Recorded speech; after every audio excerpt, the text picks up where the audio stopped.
Hello students, ये last topic होने वाला है रियल नंबर पे और इस पे हर साल क्वेश्चंस आते हैं एग्जाम में। सो ध्यान से पूरे वीडियो तक बने रहिएगा एंड प्लीज सब्सक्राइब कर लीजिएगा चैनल को if you like it.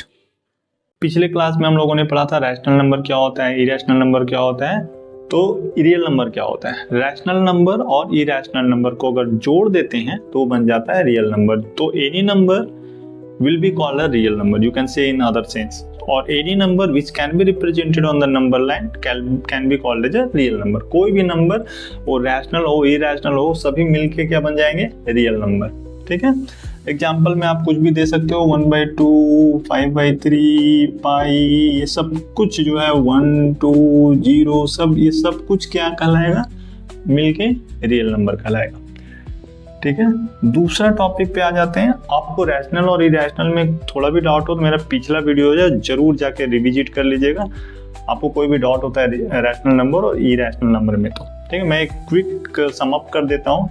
Rational number क्या होता है, एनी टर्मिनेटिंग डेसिमल, कोई भी नंबर जिसको टर्मिनेटिंग डेसिमल होगा वो रैशनल नंबर, और टर्मिनेटिंग रिपीटिंग डेसिमल होगा वो रैशनल नंबर कहलाएगा। ठीक है, दूसरा डेफिनेशन रैशनल नंबर का है, any number which can be represented in the form of p by q where p and q both are integer and q is not equal to 0, तो वो number क्या कहलाएगा, रैशनल नंबर कहलाएगा। फिर irrational number का, जैसे irrational number ये हुआ या √2 हुआ, इसका डेफिनेशन हम लोग क्या देते हैं, तो any number which can be represented in the decimal form as a non terminating non repeating decimal will be called irrational number। So combined, अगर रैशनल इरेशनल सबको कंबाइन करते हैं तो वो नंबर बन जाएगा आपका रियल नंबर। तो अभी हम लोग का दूसरा टॉपिक क्या है, फंडामेंटल थ्योरम ऑफ अर्थमेटिक क्या होता है।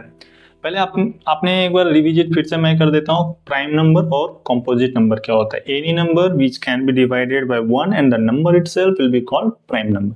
कंपोजिट नंबर क्या हो गया, any number which can B divided by 1 and itself and any other number। so उसके दो फैक्टर से ज्यादा फैक्टर हों, एक या नंबर itself तो सबका फैक्टर होगा, उसके अलावा भी कोई फैक्टर हो रहा है तो वो कंपोजिट नंबर कहलाएगा। या दूसरे शब्दों में बोलिए तो जो नंबर प्राइम नहीं है वो कंपोजिट नंबर कहलाएगा।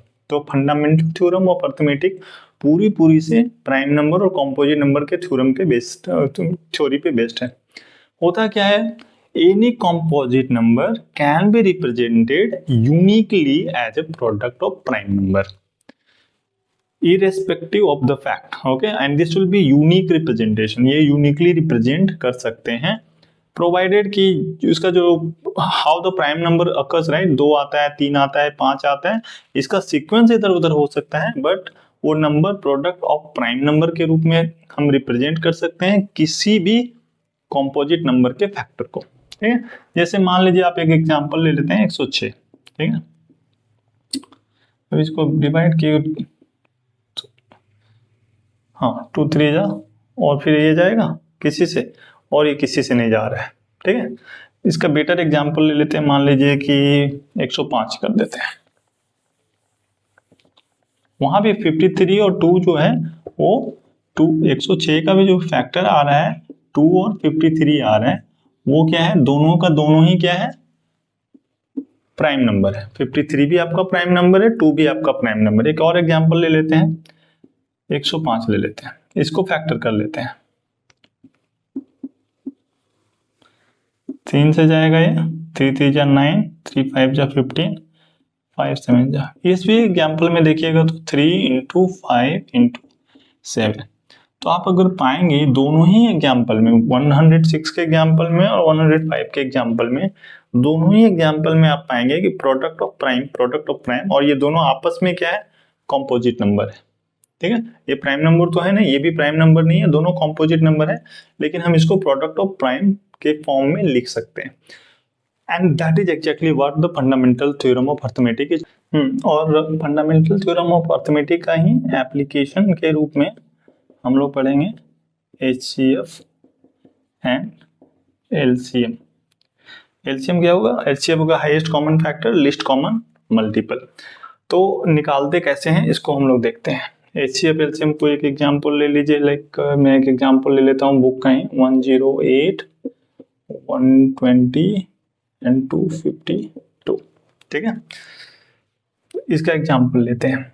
मान लीजिए कि आप 108 को फैक्टर करते हैं, 2 5 जा 10, 2 4 जा 8,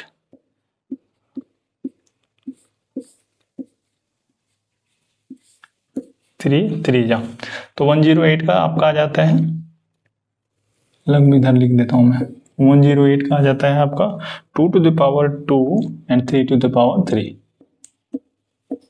इसी तरह से आप फैक्टर कर लेंगे 120 को फैक्टर।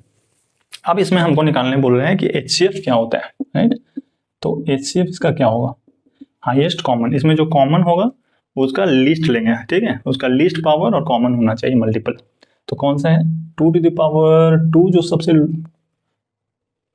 कॉमन क्या है, कॉमन पावर है 2 to the power 2 जो लिस्ट पावर है, ठीक है। और दूसरा लिस्ट पावर 3 में क्या है, 3 है जो कॉमन है। 5 और 7 कॉमन नहीं है, तीनों में नहीं है, तो HCF क्या निकल गया, 2 to the power 2 into 3। अभी LCM निकालने को अगर आपको बोल दिया जाए तो इसमें क्या करना है, हाईएस्ट प्राइम फैक्टर निकालना है। Highest power of the prime factor कौन कौन है, 2 to the power 3 हाईएस्ट है, और 3 का पावर कितना हाईएस्ट जा रहा है, 3 to the power 3 हाईएस्ट है। और इसमें कॉमन नहीं देखना है आपको, ठीक है, ये ध्यान रखना है कि HCF में आपको कॉमन देखना है लेकिन पावर लिस्ट होना चाहिए, और LCM में आपको कॉमन नहीं देखना है लेकिन पावर हाई होना चाहिए। तो पावर हाई लेकिन कॉमन नहीं होना चाहिए, कॉमन जरूरी नहीं, तीनों में जो पावर हाई रहेगा वही है, प्राइम फैक्टर होना चाहिए, ये ध्यान में रखना है। फिर 5 एंड 7 बच जाते हैं, ठीक है। तो ये निकल गया इनका HCF और इनका LCM।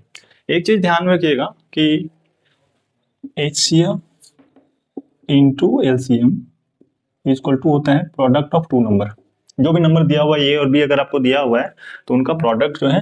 तो दूसरा एक चीज ध्यान में रखिएगा, HCF is a factor of LCM। HCF जो है LCM को डिवाइड कर देगा,